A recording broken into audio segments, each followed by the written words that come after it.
Did you order your Jimmy John's? I did. Okay, So if it like walks we gotta be quick. No, that's all right. You are listening to Digging In Podcast,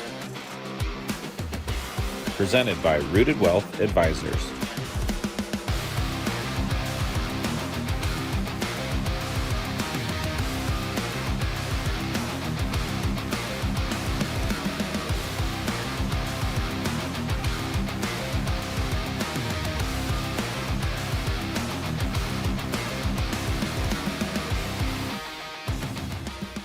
Welcome back to another episode here on the Digging In Podcast. We have a repeat, very special guest, Alexa.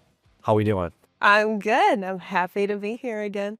As Nick would say, are you fired up to be here? I am fired up. Let's get into it. That's what I like to hear. I love to hear that. And we get to talk about tax traps. Yes. Like how much more fun can it get than talking about tax traps that retirees might not see? It's a very, very riveting topic. Everybody loves to talk about taxes. That's right. And I mean, you're kind of becoming this tax expert in our office, dare I say. If you want to call me an expert, sure. Okay. Working towards my enrolled agent certification. So at that point, I'll be certified to do taxes. I could represent people in a court of law for any tax issues. Kidding. So are you going to do my taxes?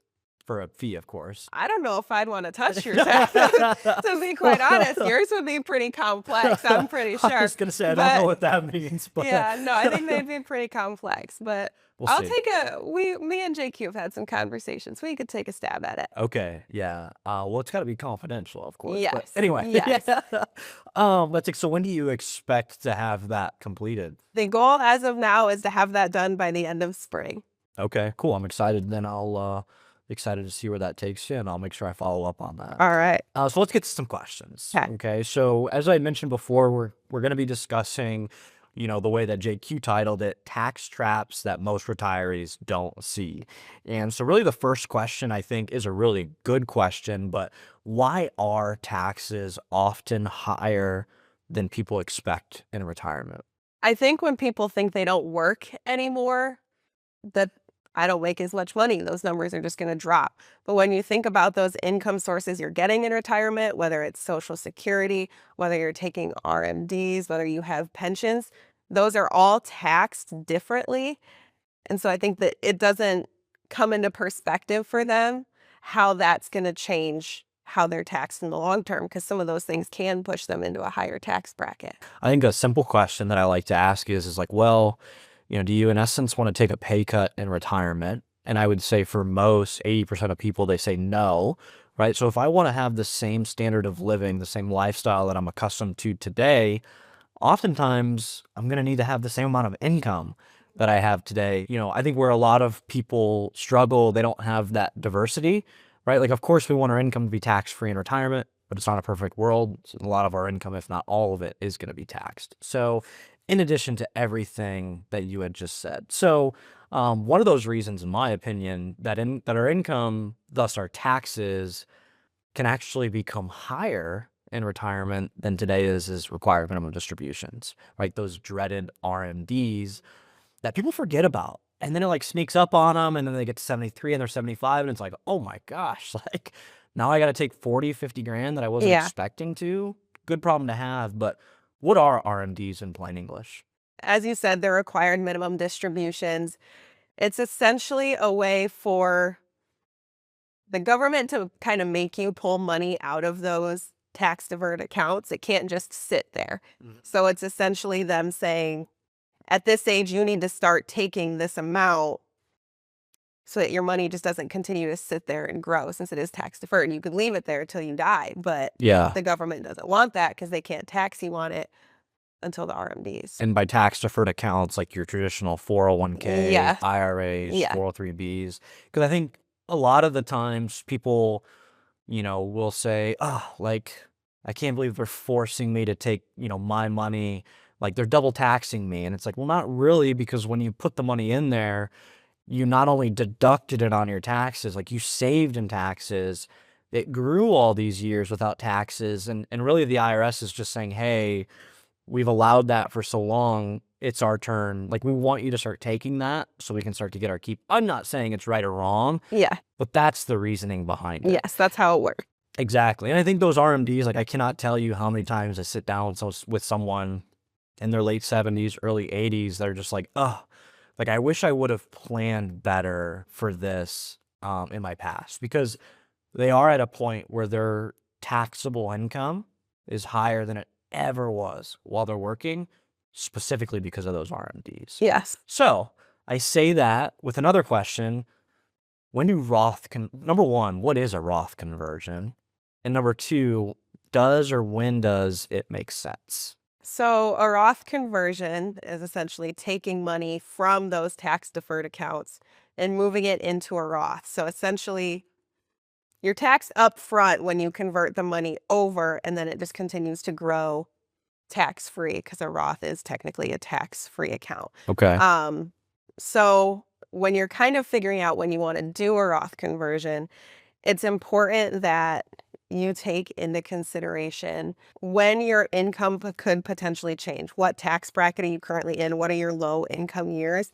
Essentially, it would be ideal to do a Roth conversion if you have some sort of gap in lower income years, because the money you convert will be taxed at the lower tax bracket when it does get converted over. Or if you see that, hey, 10 years from now, my taxable income is going to really go up.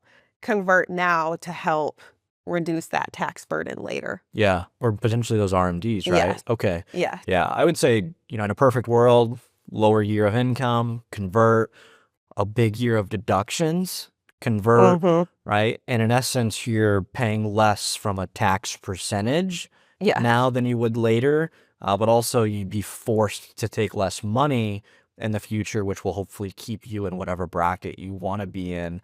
But it also just, at the end of the day, it protects you from higher future tax rates. And I would say 97%, I'm just pulling that out of thin air, 97% of people that I talk to think taxes will go up in the future. So that control aspect is really important to them. Do you think conversions make sense for a lot of people? I think they do. In the planning seat that I do now, I play around with conversions a lot with people's plans, and I'd probably say 8, 9 times out of 10, they make sense in the plans for how we're projecting people's future. What's the biggest tax mistake you see people make? Not taking advantage of like the different accounts, I would say, in terms of like a Roth. I feel like people are in the workforce, there's a 401k, there's an IRA, they just pour money into it. They pour and pour and pour money into it. But then they run into, now they're hitting these high taxable income years. What do I do? And now they're kind of getting stuck later with converting or with the high RMDs. So I think it's just not utilizing the correct accounts when they should, maybe not planning early enough, because then they're just kind of getting stuck in these traps of, well, now I've got all this money, like, what can I do with it? This is going to burn me later. Yeah. And then it's kind of trying to figure out how to navigate that. I think at the very least, diversifying where you save from a tax perspective.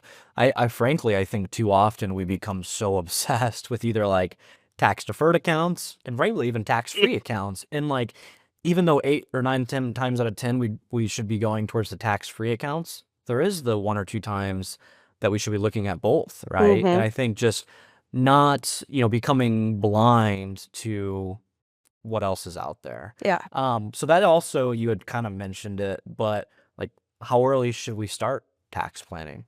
On a yearly basis, you kind of need to be planning throughout the year to determine what your next year's taxes are going to look like. Yeah. But in terms of like long term, I would say start as young as you can. Sometimes even I think about, I'm almost 30. Do I need to start kind of thinking about these things? And so, as soon as you can, I would say don't wait until you're in your 40s, 50s, and now you're just trying to figure out. If you can get in there when you're in your 30s and kind of that sweet spot of getting settled in your career, then I would say that would be when you should start thinking long term. Yeah, I agree with that. I think the earlier you can start, the better off you will be longer term. And I think, balancing taxes today in that calendar year versus long term? What am I doing now and how is that going to impact me longer term, whether it's negatively or positively, is extremely important in everything that we do. And I would say the most important thing is just like the relationships that you have, right? The relationship that you have with your, investment advisor, your money manager, do they communicate with your CPA, your tax preparer, are they on the same page? And I think, having that synergy is really, really important. I think one of the good things that we do at Reed Wealth Advisors is we're ultimately your quarterback, right? And we want to make sure that we take as much work, right, off of your plate and make tax time, tax planning as easy and convenient and least stressful as possible. So I just think that's something that we do really well. Yes, that's the goal. That's right. That's the right. goal. Well, Alexa, super excited to hear when you become an enrolled agent here by Memorial Day, and just ultimately see where that path takes you. Appreciate you taking the time to talk about tax traps. Thanks here. for having me again. Absolutely. We love having you on here. I'm sure we'll have you on another episode. If you have questions about tax planning or anything with regard to tax traps, give Reed Wealth Advisors a call, 866-766-8332. And as always, we'll dig in soon.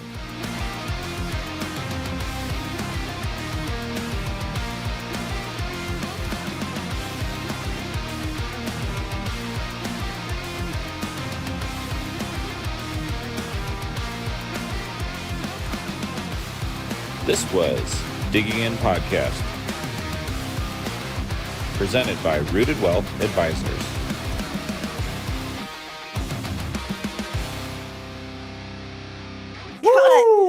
All right.